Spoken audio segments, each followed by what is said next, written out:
26F, have a sister, Amy, 28F, who has always had a difficult relationship with food.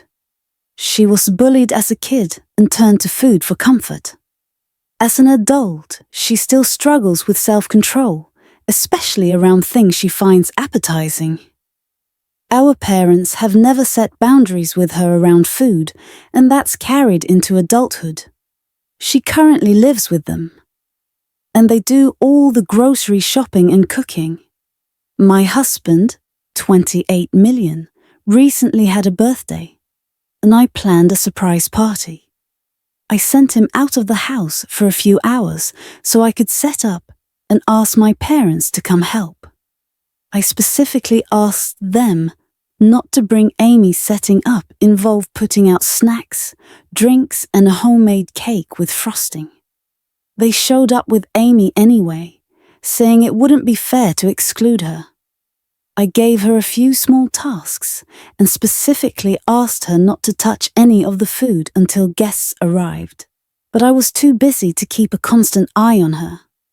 At one point, I went into the kitchen and found Amy with the fridge open, eating the frosting out of the mixing bowl. She had eaten nearly half of it.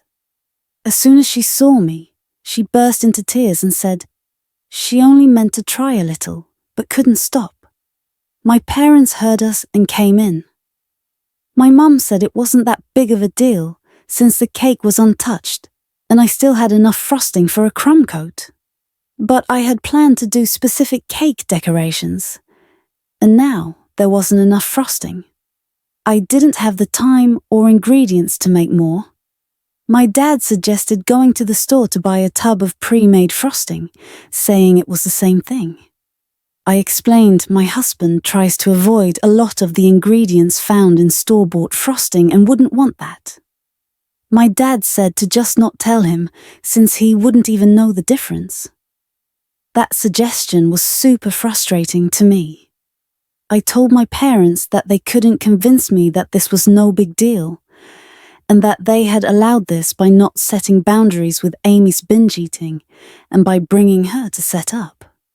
They told me to back off and be more sensitive to my sister, and that it wasn't her fault.